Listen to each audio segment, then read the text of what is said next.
ಓದಿದಂತ ಕೀರ್ತನೆಯಲ್ಲಿ ಒಂದು ವಾಕ್ಯವನ್ನ ನಾನು ಜ್ಞಾಪಕ ಮಾಡ್ಕೊಳ್ಳೋಣ. ಮೊದಲನೇ ವಾಕ್ಯ, எவனுடைய பாவம் மூடப்பட்டதோ அவன் பாக்கியவான். மறுபடியும் படிமா. எவனுடைய மீறுதல் மன்னிக்கப்பட்டதோ, எவனுடைய மீறுதல் மன்னிக்கப்பட்டதோ, எவனுடைய பாவம் மூடப்பட்டதோ, எவனுடைய பாவம் மூடப்பட்டதோ அவன் பாக்கியவான். ಅವನು ಭಾಗ್ಯವಾನ್.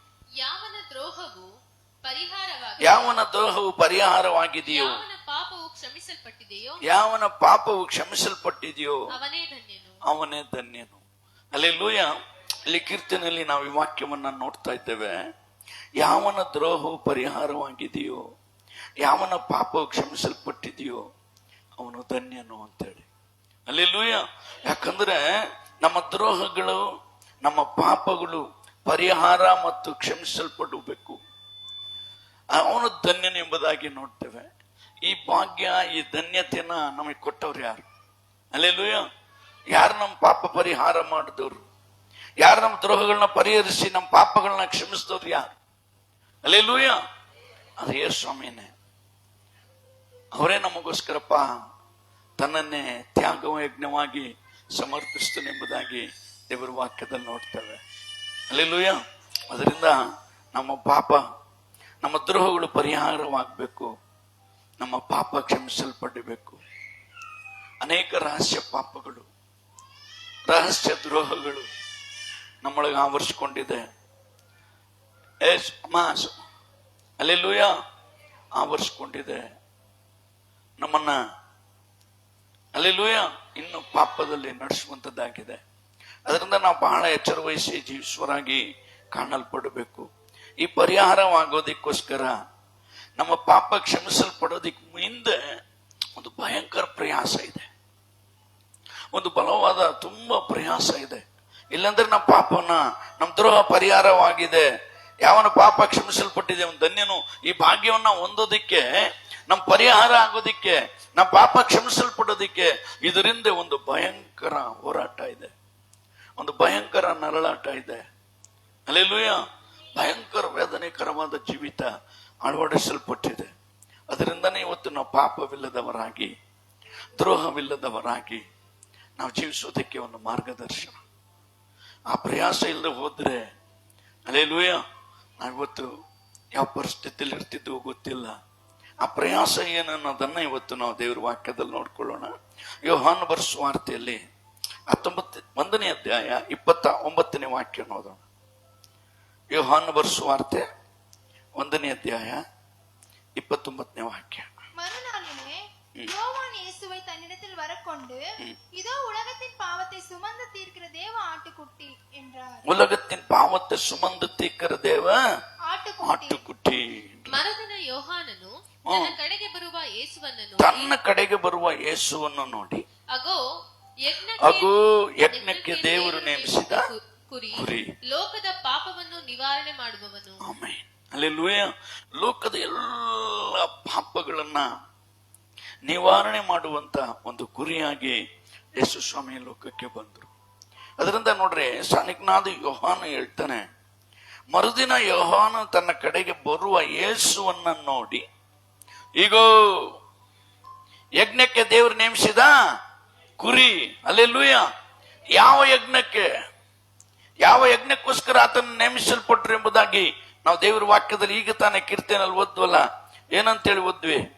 ಯಾವನ ದ್ರೋಹ ಪರಿಹಾರವಾಗಿದೆಯೋ, ಯಾವನ ಪಾಪವು ಕ್ಷಮಿಸಲ್ಪಟ್ಟಿದೆಯೋ ಅವನು ಧನ್ಯನು ಎಂಬುದಾಗಿ ದೇವರ ವಾಕ್ಯದಲ್ಲಿ ನೋಡ್ತೀವಿ. ಈ ಧನ್ಯವನ್ನ ಪಡ್ಕೊಳ್ಳೋದಿಕ್ಕೆ, ಹಲ್ಲೆಲೂಯ, ನಮ್ಮೆಲ್ಲರ ಪಾಪಗಳನ್ನ ಒತ್ತು ತೀರಿಸುವುದಕ್ಕೋಸ್ಕರ ಯೇಸು ಸ್ವಾಮಿ ಲೋಕದಲ್ಲಿ, ಹಲ್ಲೆಲೂಯ, ಕುರಿಯಾಗಿ ಬಂದರು. ಕುರಿಯಾಗಿ ಬಂದು ನಮಗೋಸ್ಕರ ತನ್ನ ಪ್ರಾಣವನ್ನೇ ಕೊಟ್ಟು ನಮ್ಮ ಪಾಪ ಪರಿಹಾರವನ್ನ ಮಾಡೋದು ಲೋಕದ. ಹಲ್ಲೆಲೂಯ.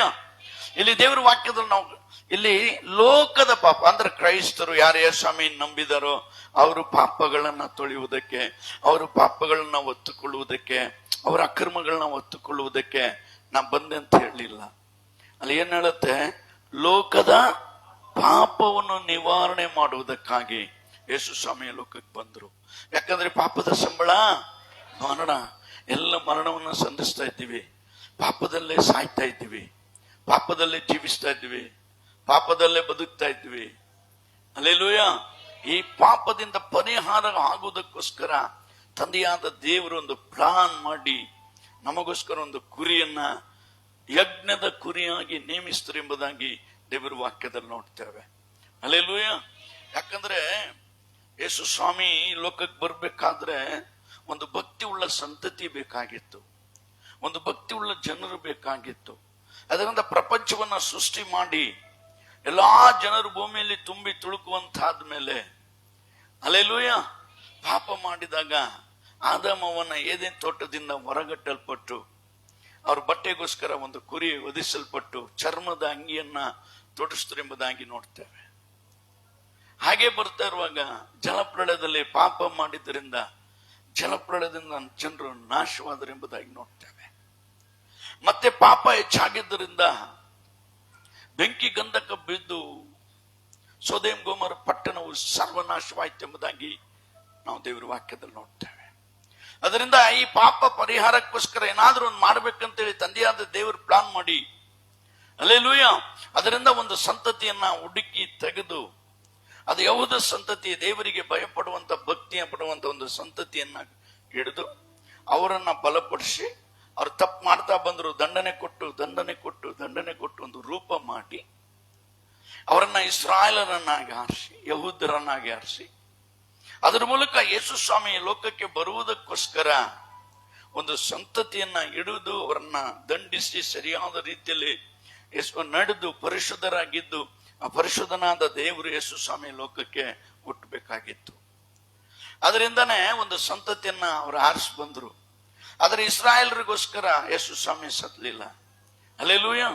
ಅಲ್ಲಿ ವಾಕ್ಯ ಹೇಳುತ್ತೆ, ಲೋಕದ ಪಾಪವನ್ನು ನಿವಾರಣೆ ಮಾಡೋದಕ್ಕೋಸ್ಕರ ಯೇಸು ಸ್ವಾಮಿ ಈ ಲೋಕಕ್ಕೆ ತಂದೆಯಾದ ದೇವರು ಕಳಿಸಲ್ಪಟ್ರು ಎಂಬುದಾಗಿ ನೋಡ್ತೇವೆ. ಯಾಕಂದ್ರೆ ಇಡೀ ಪ್ರಪಂಚವನ್ನೇ, ಇಡೀ ಮಾನವ ಕುಲವನ್ನ ಸೃಷ್ಟಿ ಮಾಡಿದಂತ ಸೃಷ್ಟಿಕರ್ತನು ಯಾರಿಗೆ ಸೃಷ್ಟಿ ಮಾಡೋರಿದ್ದ ಅವರಿಗೆ ಗೊತ್ತು ಏನು ಅನಾಹುತಗಳು ನಡೆಯುತ್ತೆ, ಏನಾಗುತ್ತೋ ಅಂತ ಹೇಳಿ ಮುಂದಾಲೋಚನೆ ಮಾಡ. ನಮ್ಮ ಮನೇಲಿ ಮಕ್ಕಳಿದಾರೆ ಅಂದ್ರೆ, ನನ್ನ ಮಗ ಓದ್ತಾ ಇದ್ದಾನೆ, ನನ್ನ ಮಗಳು ಬೆಳೀತಾ ಇದ್ದಾಳೆ, ಮದುವೆ ಮಾಡಬೇಕು, ನನ್ನ ಮಗನಿಗೆ ಚೆನ್ನಾಗಿ ಓದಿಸ್ಬೇಕು, ಒಳ್ಳೆ ಕಡೆ ಕೆಲಸ ಕೊಡಿಸ್ಬೇಕು. ಒಂದು ತಂದೆ ತನ್ನ ಮಕ್ಕಳ ಕುರಿತು ಚಿಂತಿಸುವಂತೆ, ಎಲ್ಲೆಲ್ಲೂ ಹೇಳ್ರಿ, ನಮ್ಮನ್ನ ಪಡೆದ ಆತನು ಚಿಂತೆ ಮಾಡ್ತಾ ಇದ್ದಾರೆ. ಇವರನ್ನು ಹೇಗೆ ಪಾಪದಿಂದ ಪರಿಹಾರ ಮಾಡೋದು, ಹೇಗೆ ಪಾಪದಿಂದ ಬಿಡಿಸೋದು. ಕುರಿಗಳ ರಕ್ತದಿಂದ, ದನಗಳ ರಕ್ತದಿಂದ, ಕೋಳಿ ರಕ್ತದಿಂದ ಎಷ್ಟೋ ಪಾಪಗಳ, ಮತ್ತೆ ಪಾಪ ಮಾಡೋದು ಕುರಿ ಕೊಯ್ಯೋರು, ಅಕ್ರಮ ಮಾಡೋರು ಕೋಳಿ ಕೊಯ್ಯೋರು, ಅನ್ಯಾಯ ಮಾಡೋರು ಕುರಿ ಕೊಯ್ಯೋರು. ಹಲ್ಲೆಲೂಯಾ. ಹೀಗೆ ಪಾಪ ಬೆಳೀತಾ ಹೋಗ್ತಾ ಹೊರತು ಪ್ರಾಯಚಿತ್ತ ಮಾಡಿ ಮತ್ತೆ ಅದನ್ನೇ ಮಾಡ್ತಾ ಇದ್ರು, ಪ್ರಾಯಚಿತ್ತ ಮಾಡಿ ಅದನ್ನೇ ಮಾಡ್ತಾ ಇದ್ರು. ಅದರಿಂದ ತಂದೆಯಾದ ದೇವರು ಇದು ಯಾಕೋ ಸರಿ ಬರುತ್ತಿಲ್ಲ ಅಂತೇಳಿ ತನ್ನ ಒಬ್ಬನೇ ಮಗನನ್ನ ಸಿಲ್ವಿಲಿ ಜಡಿಯಲ್ಪಡುವುದಕ್ಕೋಸ್ಕರ ಕಳಿಸ್ಕೊಟ್ರು. ಅಲ್ಲೆಲ್ಲೂ ಹೇಳ್ರಿ, ಹಲ್ಲೆಲೂಯಾ. ಅದಕ್ಕೆ ನೋಡ್ರಿ ವಾಕ್ಯ ಹೇಳುತ್ತೆ, ಯೇಸು ಸ್ವಾಮಿಯನ್ನ ಸಾನಿಕನಾದ ಯೋಹಾನು ನೋಡಿದ ತಕ್ಷಣ ಅಗೋ ಯೇಸುವನ್ನು ನೋಡಿ, ಅಗೋ ಯಜ್ಞಕ್ಕೆ ದೇವರು ನೇಮಿಸಿದ ಕುರಿ, ಲೋಕದ ಪಾಪ ನಿವಾರಣೆಗೋಸ್ಕರ ಆತನ ಕಳಿಸಲ್ಪಟ್ರು ಎಂಬುದಾಗಿ ವಾಕ್ಯದಲ್ಲಿ ನೋಡ್ತೇವೆ. ನಮ್ಮ ಪಾಪದ ನಿವಾರಣೆ ಇಡೀ ಪ್ರಪಂಚದಲ್ಲಿರೋ ಒಬ್ಬೊಬ್ಬರ ಮಾನವ ಕುಲವ ಪಾಪವನ್ನ ಕ್ಷಮಿಸೋದಕ್ಕೋಸ್ಕರ ಇಡೀ ಮಾನವ ಕುಲಕ್ಕಾಗಿ ಯೇಸು ಸ್ವಾಮಿಯ ಲೋಕದಲ್ಲಿ ಬಂದು ತನ್ನನ್ನೇ ಅರ್ಪಿಸಿಕೊಂಡು, ಹಲ್ಲೆಲೂಯಾ, ವೇದನೆ ನಮ್ಮ ಪಾಪಗಳನ್ನ ಹೆಂಗ್ ಒತ್ಕೊಂಡ್ರು ಅನ್ನೋದನ್ನ ಭಾರಿ ಚೆನ್ನಾಗಿ ದೇವ್ರ ವಾಕ್ಯ ಹೇಳುತ್ತೆ. ಅದರಿಂದ ಪಾಪ ನಿವಾರಣೆ ಹಾಗೆ ಮಾಡಿದ್ರು. ಇಲ್ಲಿ ಒಂದು ಉದಾಹರಣೆಗೆ ಆದಿಕಾಂಡ ಬರೋ ಪತ್ರಿಕೆಯಲ್ಲಿ ಆದಿಕಾಂಡ 22ನೇ ಅಧ್ಯಾಯ 7 ಮತ್ತು 8 2 ವಾಕ್ಯವನ್ನ ನಾವು ಓದುವಾಗ, அப்பொழுது ஈசாக்கு தன் தகப்பனான ஆபிரகாமை நோக்கி என் தகப்பனே என்றார். அதற்கு அவன் என் மகனே இதோ இருக்கிறேன் என்றார். அப்பொழுது அவன் இதோ நெருப்பும் கட்டையும் இருக்கு, தகன பலிக்கு ஆட்டுக்குட்டி எங்கு? அதற்கு ஆபிரகாம் என் மகனே தேவன் தகன பலிக்கான ஆட்டுக்குட்டியை பார்த்து கொள்ளுவார் என்றார். ಹೋಗುವಾಗ ಈಸಾಕನು ತನ್ನ ತಂದೆಯಾದ ಅಬ್ರಾಮನಿಗೆ ಅಪ್ಪ ಎಂದು ಕರೆಯಲು ಅಬ್ರಾಮನು ಏನು ಮಗನೇ ಅಂದನು. ಈಸಾಕನು ಇಗೋ ಬೆಂಕಿಯು ಕಟ್ಟಿಗೆಯೂ ಉಂಟು, ಆದರೆ ಹೋಮಕ್ಕೆ ಬೇಕಾದ ಕುರಿ ಎಲ್ಲಿ ಎಂದು ಹೇಳಿದನು. ಅಬ್ರಹಾಮನು ಮಗನೇ ಹೋಮಕ್ಕೆ ಬೇಕಾದ ಕುರಿಯನ್ನು ದೇವರೇ ಒದಗಿಸುವನು ಅಂದನು. ಹಲ್ಲೆಲೂಯಾ. ಇಲ್ಲಿ ವಾಕ್ಯದಲ್ಲಿ ನೋಡ್ತೇವೆ, ತಂದೆ ಮಗ ದೇವರು ಹೇಳ್ತಾರೆ, ಅಬ್ರಹಾಮನು ಮಕ್ಕಳದೇ ಇದ್ದಾಗ ಈಸಾಕನನ್ನ ಕೊಟ್ಟು ನನಗಾಗಿ ಬಲಿ ಸಮರ್ಪಿಸ್ಬೇಕಂತ ಹೇಳಿ ಈಸಾಕನನ್ನ ಬಲಿ ಕೊಡೋದಕ್ಕೆ ದೇವ್ರು ಕರ್ಕೊಂಡು ಅಬ್ರಹಾಮನಿಗೆ ಕಳಿಸ್ತಾರೆ. ಅಬ್ರಹಾಮನ ನಂಬಗಸ್ತನಾಗಿ ಹೋಗ್ತಾನೆ. ತನ್ನ ಮನೆಯವರಿಗೆ ಯಾರಿಗೆ ಹೇಳಿದಂತೆ ನನ್ನ ಮಗನ ನಾನು ದೇವರಿಗೋಸ್ಕರ ನಾನು ಬಲಿ ಅರ್ಪಿಸ್ಬೇಕು ಅಂತ ಹೇಳಿ ಅಲ್ಲಿ ಹೋದ್ಮೇಲೆ ಕೆಲಸಗಾರನೆಲ್ಲ ಬಟ್ಟೆದ ಕೆಳಗೆ ಬಿಟ್ಟು ಮಗನ ಮೇಲೆ ಸೌದೆ ಒರೆಸ್ಕೊಂಡು ಕತ್ತಿ ಬೆಂಕಿ ತಗೊಂಡು ಹೋಗ್ತಾ ಇರ್ತಾನೆ. ದಾರಿಯಲ್ಲಿ ಹೋಗ್ತಾ ಮಗ ಕೇಳ್ತಾನಪ್ಪ, ಬೆಂಕಿ ಇದೆ, ಸೌದೆ ಇದೆ, ಯಜ್ಞದ ಕುರಿ ಅಲ್ಲಪ್ಪ ಅಂತೇಳಿ. ಹಲ್ಲೆಲೂಯಾ. ಯಜ್ಞದ ಕುರಿ ಅಲ್ಲಪ್ಪ. ಅವ್ರು ಹೇಳ್ತಾರೆ, ಬ್ರಾಹ್ಮನು ಹೋಮಕ್ಕೆ ಬೇಕಾದ ಕುರಿ ಎಲ್ಲಿ ಎಂದು ಕೇಳಿದ್ದಕ್ಕೆ ಅಬ್ರಾಹ್ಮನು, ಮಗನೇ ಹೋಮಕ್ಕೆ ಬೇಕಾದ ಕುರಿಯನ್ನು ದೇವರೇ ಒದಗಿಸು. ನಮ್ಮೆಲ್ಲರ ಪಾಪಕ್ಕೆ ನಮ್ಮ ಕುರಿಯನ್ನ ಬಲಿ ಸಲ್ಲಿಸುವುದಕ್ಕಾಗಿ ದೇವರೇ ಏನ್ ಮಾಡ್ತಾರಂತೆ, ಒದಗಿಸುವನು. ಹಲ್ಲೆಲೂಯಾ. ಆಗ ಅವ್ರು ಹೋಗ್ತಾರೆ, ಅಲ್ಲಿ ಆ ಮಗನ್ನ ಬಲಿಪೀಠ ಕಟ್ತಾರೆ. ಅವ್ರ ಮಗನ್ನ ಸೌದೆಲ್ಲ ಜೋಡಿಸಿ ಕೈ ಕಾಲೆಲ್ಲ ಕಟ್ಟಿ ಕತ್ತಿ ಅಲ್ಲಿ ಇಟ್ಟಿರ್ತಾನೆ. ತೆಗೆದು ಇನ್ನೇನು ಕೊಯ್ಬೇಕು ಕತ್ತನಾಗ ದೇವ್ರು ಮಾತನಾಡಿ, ಅಲ್ಲಿ ಮನೇಲಿ ಓದ್ಕೊಳ್ರಿ ಉಳಿದಿದ್ದ ವಾಕ್ಯನ. ಅಲ್ಲಿ ಒಂದು ಕುರಿ ಸಿಕ್ಕಿರುತ್ತೆ, ಆ ಕುರಿಯನ್ನ ಬಲಿ ಕೊಟ್ಟು ಈ ಶಾಖನ್ನ ಬಿಡಿಸ್ಕೊಂಡು ಬರ್ತಾರೆ. ಹಲ್ಲೆಲೂಯಾ. ಆದ್ರೆ ಇಲ್ಲಿ ಈ ಶಾಖನ್ನ ಬಿಡಿಸೋ ಪರಿಸ್ಥಿತಿ ಎಲ್ಲ, ಬಲಿ ಕೊಡ್ಲೇಬೇಕಾಯ್ತು. ಆ ಕುರಿ ಬಲಿ ಕೊಡ್ಲೇಬೇಕಾಯ್ತು. ಅಪ್ಪ ಕುರಿಯನ್ನ ಯಾರು ನೋಡ್ತಾರೆ? ಹೋಮಕ್ಕೆ ಬೇಕಾದ ಕುರಿಯನ್ನ ದೇವರೇ ಒದಗಿಸ್ತಾರೆ. ಹಲ್ಲೆಲೂಯಾ. ನಮಗೋಸ್ಕರ ದೇವರು ಎಲ್ಲವನ್ನ ಒದಗಿಸುವಾತ, ಎಲ್ಲವನ್ನ ಒದಗಿಸ್ತಾನೆ. ಆಯಾ ಸಮಯದಲ್ಲಿ ಏನ್ ಬೇಕೋ ಅದೆಲ್ಲ ಒದಗಿಸುವಾತನು. ಅಬ್ರಾಹ್ಮನಿಗೆ ಗೊತ್ತು ಕುರಿ ಇಲ್ಲ, ಏನಿಲ್ಲ, ಹೆಂಗೋ ನನ್ನ ಮಗನ ಕೊಯ್ಲೇಬೇಕು ಅಂತೇಳಿ ಅವ್ನು ನಂಬಿಗಷ್ಟೇ ನಾ ದೇವ್ರು ಪಾಸ್ ಮಾಡಿದ್ರು. ಹಲ್ಲೆಲೂಯಾ. ಅದೇ ರೀತಿ ಎಷ್ಟೋ ವಿಷಯ ಅದ್ರ ಆ ಮಾರ್ಗಕ್ಕೆ ಹೋಗೋದ್ ಬೇಡ. ಸರಿ, ಅಲ್ಲಿಂದ ಮುಂದಕ್ಕೆ ದಾಟಿ ಬರುವಾಗ ದೇವ್ರ ವಾಕ್ಯದಲ್ಲಿ ನೋಡ್ತೇವೆ. ಹಲ್ಲೆಲೂಯಾ.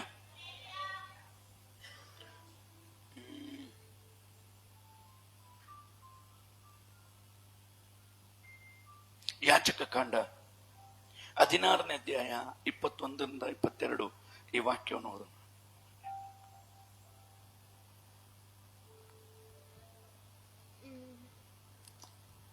ಸಜೀವವಾದ ಹೋತವನ್ನು ತರಿಸಿ ಅದರ ತಲೆಯ ಮೇಲೆ 2 ಕೈಗಳನ್ನು ಇಟ್ಟು ಇಸ್ರಾಯೇಲರ ಎಲ್ಲಾ ಪಾಪಗಳನ್ನು ದ್ರೋಹಗಳನ್ನು ಅಪರಾಧಗಳನ್ನು ಯೆಹೋವನಿಗೆ ಅರಿಕೆ ಮಾಡಿ ಆ ಹೋತದ ತಲೆಯ ಮೇಲೆ ಹೊರಿಸಿ ಅದನ್ನು ಆ ಕೆಲಸಕ್ಕೆ ನೇಮಕವಾದವನ ಕೈಯಿಂದ ಅರಣ್ಯಕ್ಕೆ ಕಳುಹಿಸಿಬಿಡಬೇಕು. ಆ ಹೋತ ಅವರ ಎಲ್ಲಾ ಪಾಪಗಳನ್ನು ತನ್ನ ಮೇಲೆ ಹೊತ್ತುಕೊಂಡು ದುರ್ಗಮವಾದ ಪ್ರದೇಶಕ್ಕೆ ಒಯ್ಯುವಂತೆ ಆ ಮನುಷ್ಯನು ಅದನ್ನು ಅರಣ್ಯಕ್ಕೆ ತೆಗೆದುಕೊಂಡು ಹೋಗಿ ಅಲ್ಲೇ ಬಿಟ್ಟು ಬಿಡಬೇಕು.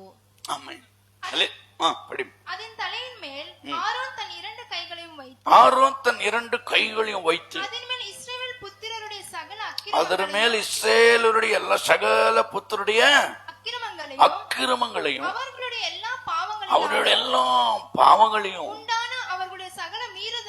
உண்டான சகல மீறுதல்களையும் அறிக்கையிட்டு வெள்ளாட்டு கடாவினுடைய தலைமேல் சுமத்தி அதற்கு ஆள்வசமாய் வனாந்தரத்தில் அனுப்பிவிட கணவர். அந்த வெள்ளாட்டு கடா அவர்களை எல்லாம் தன்மேல் சுமந்து கொண்டு குடியில்லாத தேசத்துக்கு போவதாக அவன் அந்த வெள்ளாட்டு கடாவை போக விட கடவன். ಆಮೆನ್. ಹಲ್ಲೆಲೂಯಾ. ಇವಾಗ ಗಮನಿಸ್ರಿ, ಅಲ್ಲಿ ವಾಕ್ಯದಲ್ಲಿ ನೋಡ್ತೇವೆ, ಯಾಜಕನು ಅದರ ತಲೆ ಮೇಲೆ 2 ಕೈಗಳನ್ನಿಟ್ಟು ಎಲ್ಲಾ ಪಾಪಗಳನ್ನು, ಎಲ್ಲಾ ದ್ರೋಹಗಳನ್ನು, ಎಲ್ಲಾ ಅಪರಾಧಗಳನ್ನು ಕರ್ತನಿಗೆ ಅರಿಕೆ ಮಾಡಿ ಆ ಹೋತದ ತಲೆ ಮೇಲೆ ಒರೆಸಿ ಅದನ್ನು ಆ ಕೆಲಸಕ್ಕೆ ನೇಮಕವಾದ ಕೈಗೆ ಅರಣ್ಯಕ್ಕೆ ಕಳಿಸಿ ಬಿಡಬೇಕು. ಹಲ್ಲೆಲೂಯಾ.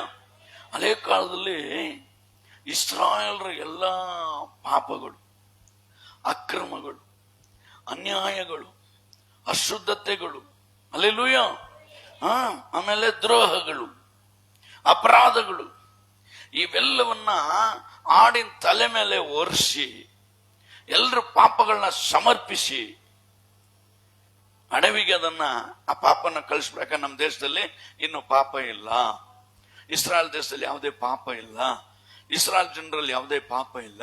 ಇದ್ದಂತೆ ಎಲ್ಲ ಪಾಪವನ್ನ ಆಡಿನ ಮೇಲೆ ಇಟ್ಟು ಎಲ್ಲಾ ಪಾಪಗಳನ್ನ ಅದ್ರ ಮೇಲೆ ವಹಿಸಿ ಅದನ್ನ ಕಳಿಸ್ಬಿಟ್ರು.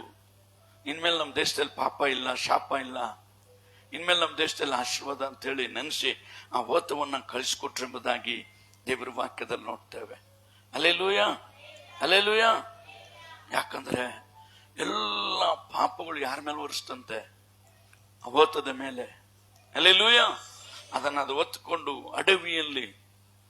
ಅಡವಿಯ ಪ್ರದೇಶಗಳಲ್ಲಿ ಒಯ್ಯಲ್ಪಟ್ಟ ದುರ್ಗವಾದ ಪ್ರದೇಶಕ್ಕೆ ಒಯ್ಯುವಂತೆ ಅವನು ಅದನ್ನ ತೆಗೆದುಕೊಂಡು ಹೋದನೆಂಬುದಾಗಿ ದೇವರ ವಾಕ್ಯದಲ್ಲಿ ನೋಡ್ತೇವೆ.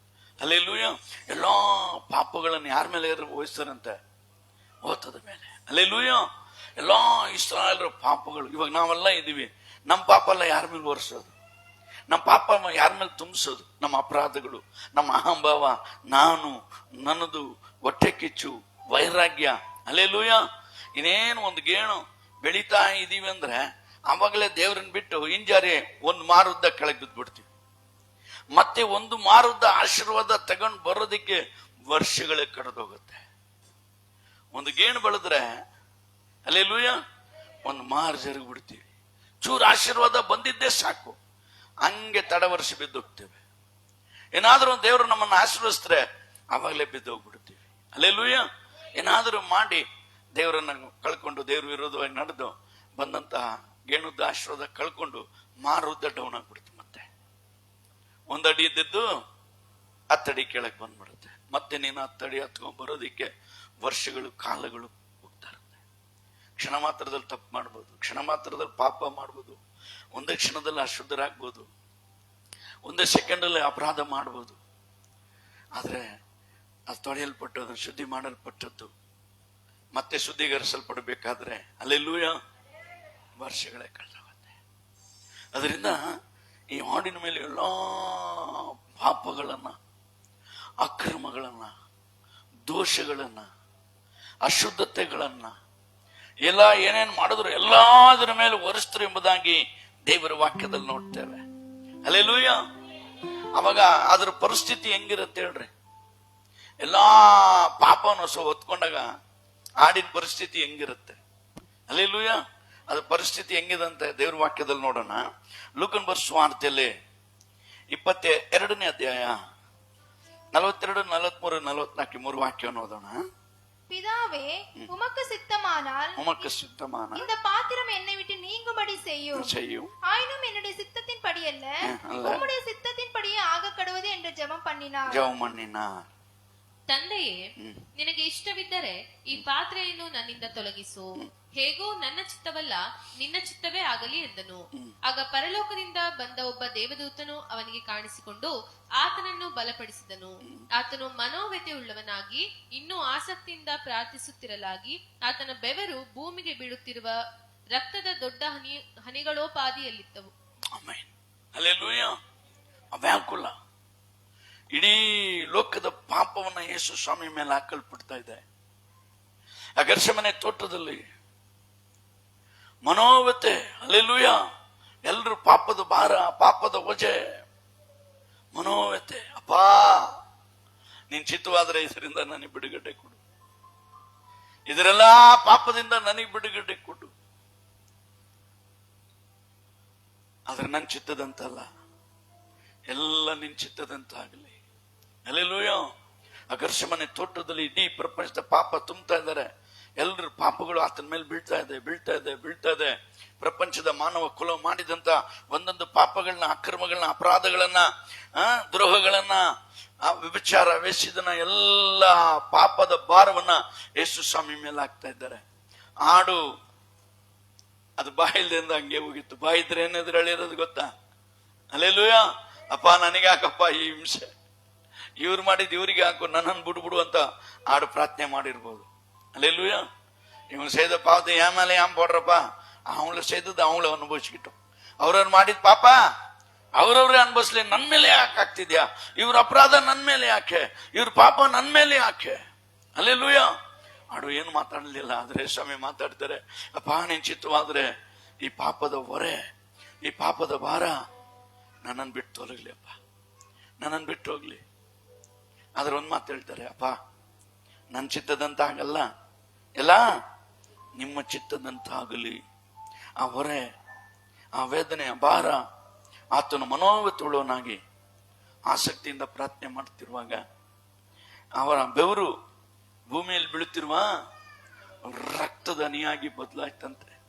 ಆ ವ್ಯಾಕುಲ, ಆ ವೇದನೆ, ಅದರೆಲ್ಲ ಭಾರ ಯೇಸ್ವಾಮಿ ನಾಕಿ ಚಿಕ್ತಾ ಇದೆ, ಹಿಂಡ್ತಾ ಇದೆ. ಅಲ್ಲೆಲ್ಲೂಯ. ಯೇಸ್ವಾಮಿ ಸಿಲುಬೆಯಲ್ಲಿ ಸಾಯಲೇಬಾರದು. ತೋಟದಲ್ಲಿ ಎದೆ ಹೊಡ ಸತ್ತ ಬಿಡ್ಬೇಕು, ಇಲ್ಲೇ ಹಾರ್ಟ್ ಅಟ್ಯಾಕ್ ಆಗ್ಬಿಡ್ಬೇಕು. ಅವನು ಹೇಗಾದ್ರೂ ಸಿಲುಬೆಯಲ್ಲಿ ಯೇಸು ಸ್ವಾಮಿ ಸಾಯ್ದಂತೆ ಸೈತನ ತಡಿಬೇಕು ಅನ್ನೋದೇ ದೊಡ್ಡ ಪ್ಲಾನ್ ಅವನು. ಎಲ್ಲಾ ಪಾಪದ ಹೊರೆಗಳನ್ನ ಹಾಕದಂತದ್ದಾನೆ. ನೋಡು, ಸಾವತ್ರ ಬಂದಿದೆ, ನೀನ್ ಸಾಯ್ಲೇಬೇಕು. ಏನ್ ವೇದನೆ ಪಡಿಸು, ವೇದನೆಯಿಂದ ಆತನು ಕಣ್ಣೀರು ಬಿಟ್ಟು ಪ್ರಾರ್ಥನೆ, ಬೆವರು ರಕ್ತದೋನಿ ಪಾದಿಯಲ್ಲಿ ಬಿತ್ತು ಎಂಬುದಾಗಿ ದೇವರ ವಾಕ್ಯದಲ್ಲಿ ನೋಡ್ತೇವೆ. ಅಲ್ಲೆಲ್ಲೂಯ. ಆದ್ರೆ ಆ ಪಾಡು ಹೆಂಗಿದೆ ಅಂತ ಹೇಳಿ ಯೆಶಾಯನ ಬರೆದ ಗ್ರಂಥದಲ್ಲಿ 53ನೇ ಅಧ್ಯಾಯಕ್ಕೆ ನಾವು ಬರೋಣ. ಯೆಶಾಯ 53ಕ್ಕೆ ಬರ್ರಿ.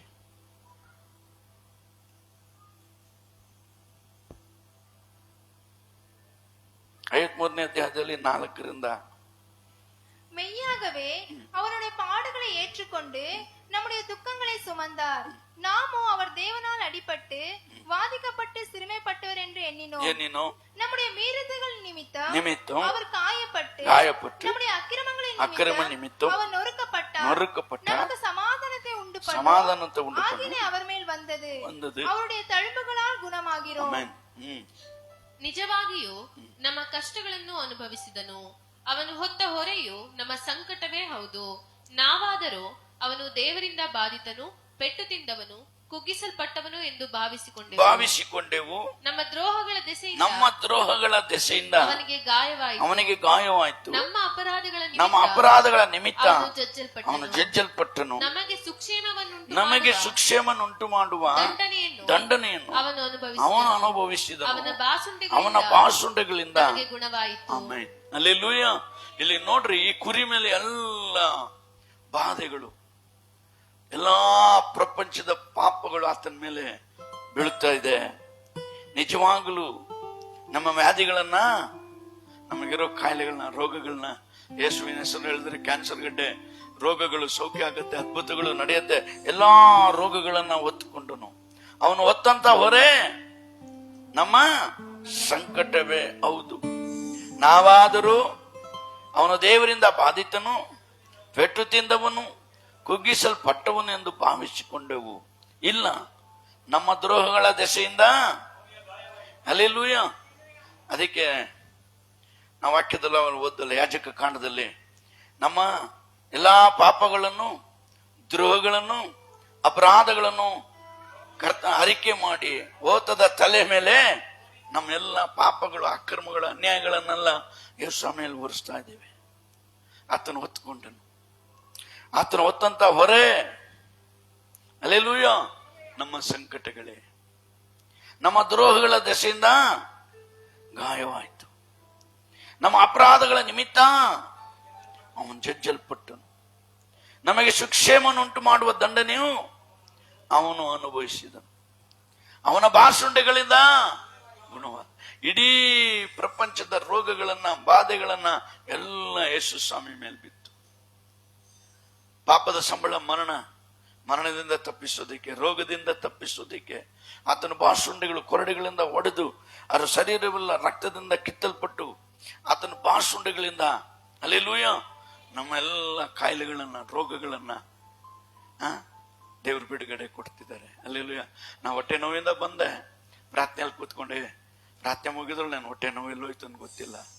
ನನ್ನ ತಲೆನೋವು ಎಲ್ಲೋಯ್ತು ಅನ್ಬೋದು. ಎಲ್ಲ ಆತನ ಬಾಸುಂಡೆಗಳಿಂದ ನಾವು ಗುಣವಾಗ್ತಾ ಇದ್ದೇವೆ. ಹಲ್ಲೆಲೂಯ. ನಮಗೋಸ್ಕರ ನೇಮಿಸಲ್ಪಟ್ಟಂತ ಯಜ್ಞದ ಕುರಿಯಾಗಿ ಆತನು ಜಜ್ಜಲ್ಪಟ್ಟು ಒಡೆಯಲ್ಪಟ್ಟರು ಎಂಬುದಾಗಿ ದೇವರ ವಾಕ್ಯದಲ್ಲಿ ನೋಡ್ತಾ ಇದ್ದೇವೆ. ಅವನ ಬಾಸುಂಡೆಗಳಿಂದ ನಮಗೆ ಗುಣವಾಯಿತು. ನೋಡ್ರಿ, ಕೆಳಗಡೆ ವಾಕ್ಯದಲ್ಲಿ ನೋಡುವಾಗ 7ನೇ ವಾಕ್ಯ, ಅವನು ಬಾಧೆಗೊಳಗಾಗಿ ತನ್ನನ್ನು ತಗ್ಗಿಸಿಕೊಂಡನು, ಬಾಯಿ ತೆರೆಯಲೇ ಇಲ್ಲ. ಯಾಕಪ್ಪ ನನಗೆ ಬೇಡ ಅಂತ ತೋಟದಲ್ಲಿ ಏನ್ ಪ್ರಾರ್ಥನೆ ಮಾಡಿದ್ರು ಅದೆಲ್ಲ ಅಷ್ಟು. ಮತ್ತೆ ಅವ್ರ ಬಾಯಿ ಬಿಚ್ಚಲೇ ಇಲ್ಲ.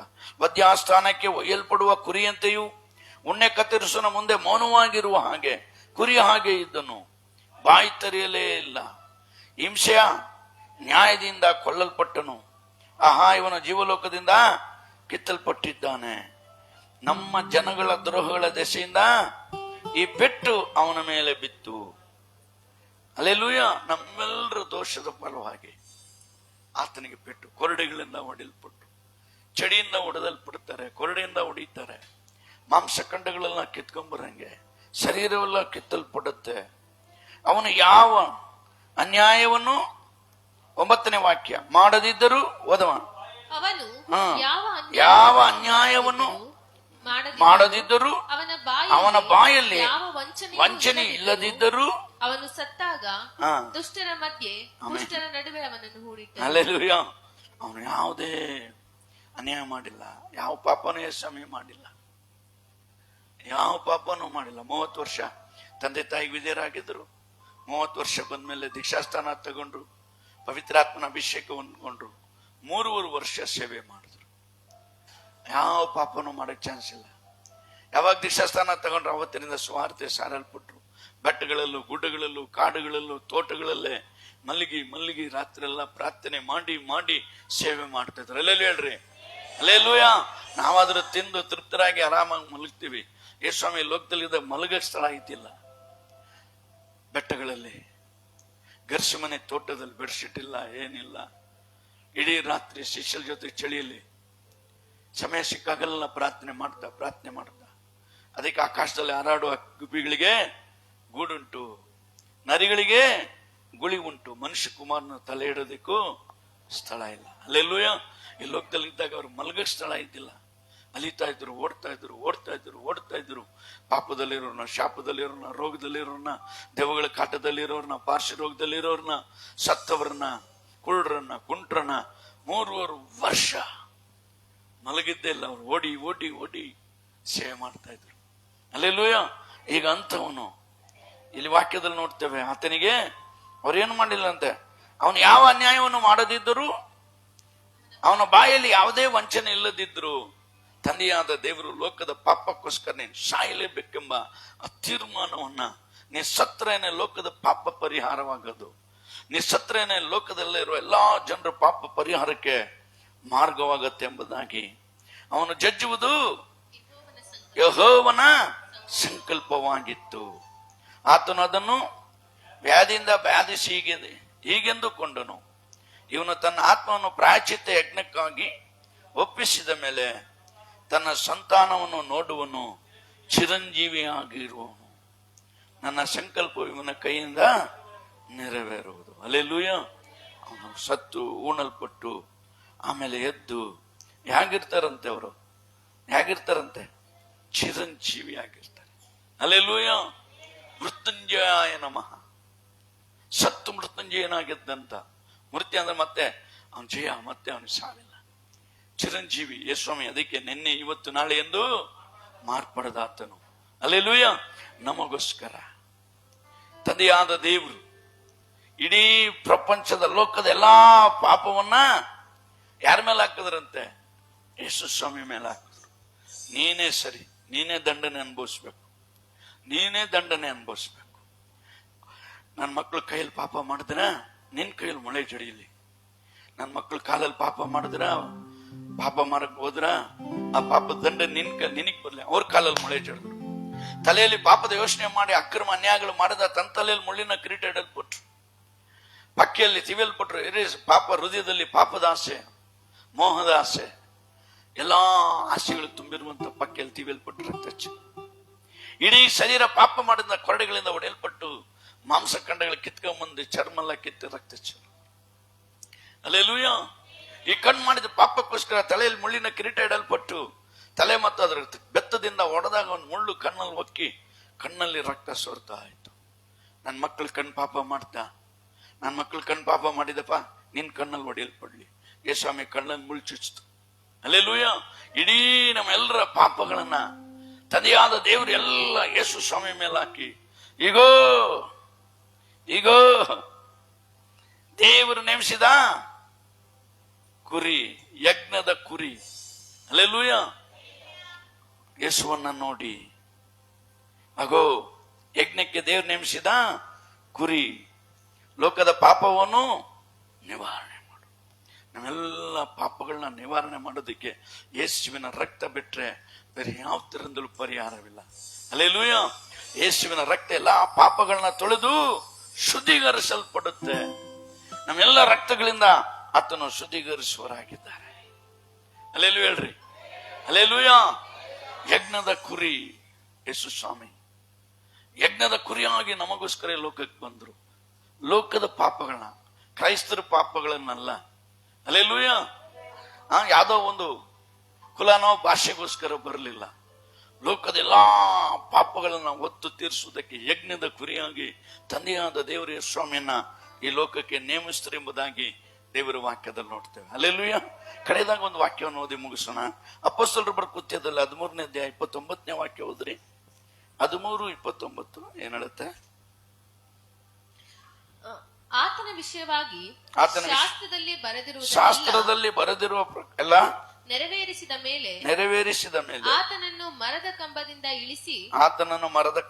ಇಳಿಸಿ ಸಮಾಧಿಯಲ್ಲಿಟ್ಟರು.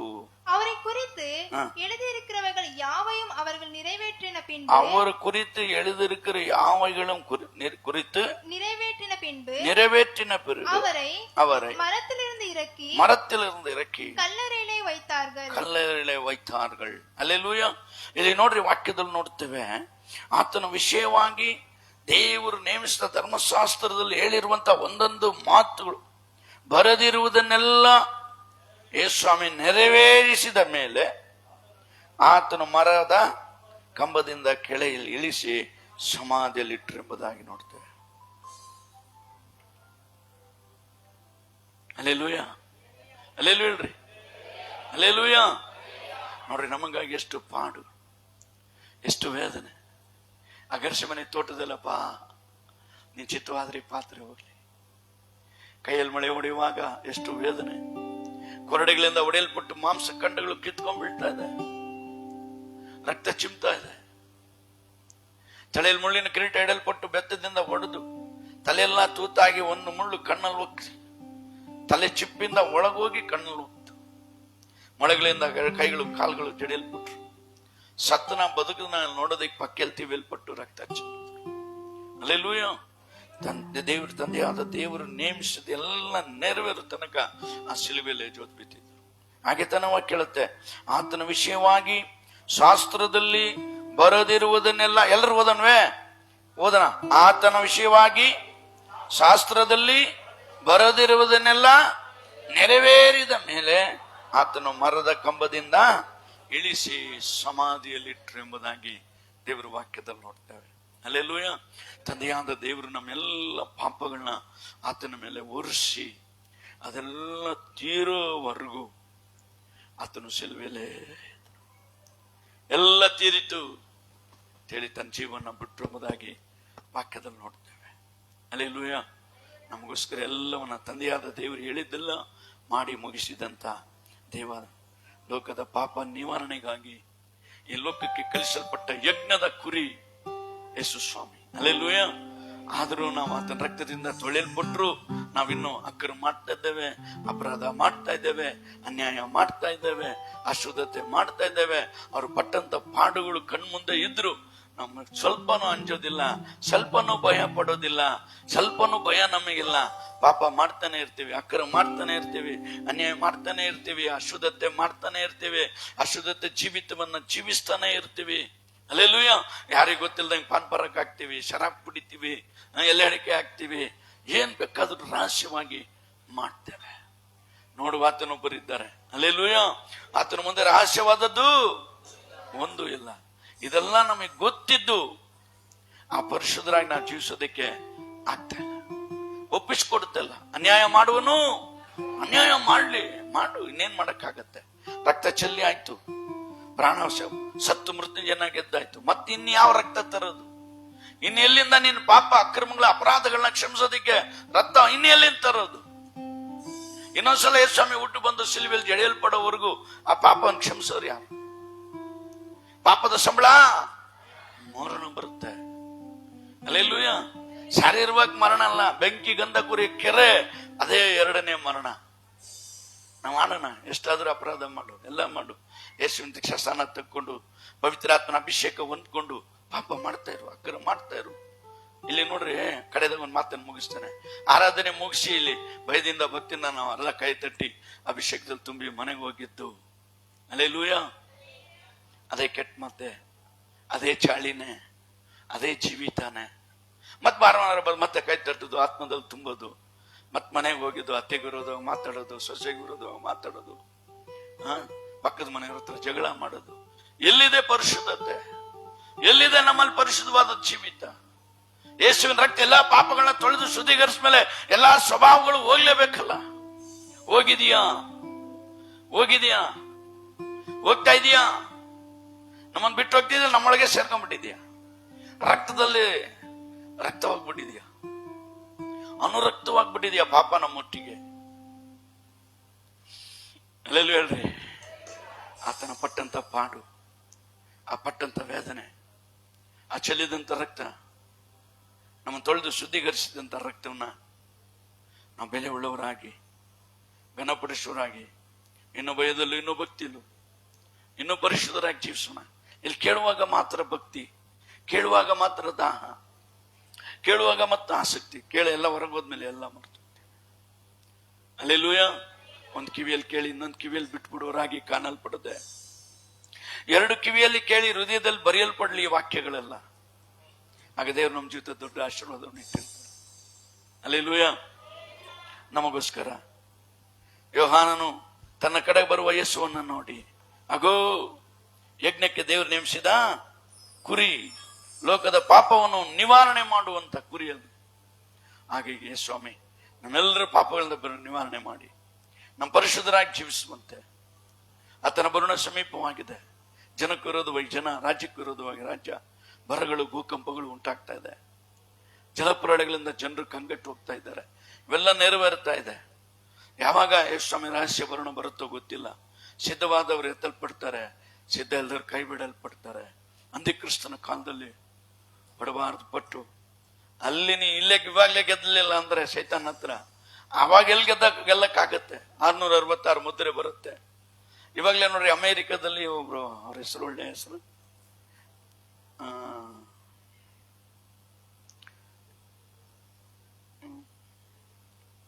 ಒಳ್ಳೆ ಹೆಸರು ಮರ್ತ್ಬಿಟ್ಟೆ. ಅವರು ಇವ್ರ ಜೊತೆಗಿದ್ರು, ಟ್ರಂಪ್ ಜೊತೆಗೆ. ಈಗ ಬೇರೆ ಆದ್ರಲ್ಲ, ಬೈಡನ್ ಅಲ್ಲ, ಅವರು ಸಪೋರ್ಟ್ ಮಾಡಿ ಎಲೆಕ್ಷನ್ ಎಲ್ಲ ಗೆದ್ರು. ಅವರು ಚಿಪ್ ತರ್ಬೇಕಂತ ಕೂತಾರೆ. ಅಲ್ಲೆಲ್ಲೂಯ. ಸ್ಟಾರ್ಟ್ ಆಗ್ಬಿಟ್ಟಿದೆ, ಚಿಪ್ ಬರೋ ಪರಿಸ್ಥಿತಿ ಇದೆ. ಎಲ್ಲ ಚಿಪ್ಪಲ್ಲೇ ಹಂಗೋಗಿ ಚಿಪ್ ತೋರಿಸಿದ್ರೆ ದುಡ್ಡು ಕಲ ಹೋಗೋದು, ದುಡ್ಡು ಬರೋದು ಎಲ್ಲ ಚಿಪ್ಪಲ್ಲಿ ಅಂತೇಳಿ ಪ್ಲಾನ್ ನಡೀತಾ ಇದೆ. ಅಲ್ಲೆಲ್ಲೂಯ. ಅದಕ್ಕೆ ಸೈತಾನ 666 ಮುದ್ರೆ ಬರೋದಕ್ಕೆ ಪ್ಲಾನ್ ನಡೀತಾ ಇದೆ. ಆವಾಗಲೇ 12 ಮುದ್ರೆ ಬಂದ್ಬಿಟ್ಟಿದೆ, 12 ಅಕ್ಷರ ಬಂದ್ಬಿಟ್ಟಿದೆ. ಅಲ್ಲೆಲ್ಲೂಯ. ನಮ್ಮ ಆಧಾರ್ ಕಾರ್ಡಿಗೆ 12 ನಂಬರ್ ಇದೆ, ಗೊತ್ತಾ? ಎಣ್ಸ್ ನೋಡ್ರಿ, 12 ಇದೆ. ಇನ್ನು 6 ನಂಬರ್ ಬಂದ್ಬಿಟ್ರೆ 666. ಅಲ್ಲೆಲ್ಲೂಯ. ಬೇಗ ಬರುತ್ತೆ. ಅದಕ್ಕೆ ಚಿಪ್ ಮಾಡ್ಬೇಕಂತ ಪ್ಲಾನ್ ಮಾಡಿದ್ದಾರೆ. ಇವೆಲ್ಲ ಕರ್ತನ ಬರೋಣಕ್ಕೆ ಸಮೀಪವಾಗಿದೆ. ಅದ್ರ ಮುಂಚೆವಾಗಿ ನಾವು ಎಚ್ಚರವಾಗಿದ್ದು, ಎಚ್ಚರ ವಹಿಸಿ ಇನ್ನೂ ಭಯದಲ್ಲೂ ಇನ್ನೂ ಭಕ್ತಿಯಲ್ಲೂ ಇನ್ನೂ ಪರಿಶುದ್ಧರಾಗಿ ಜೀವಿಸೋಣ. ದೇವರ ವಾಕ್ಯವನ್ನು ಆಶ್ವಾಸನೆ ನಾವೆಲ್ಲರೂ ಮೊಣಕಾಲು ಕೇಳಿದ ವಾಕ್ಯಕ್ಕೋಸ್ಕರ ಸಂಕ್ಷಿಪ್ತವಾಗಿ ಚಿಕ್ಕದಾಗಿ ಪ್ರಾರ್ಥನೆ.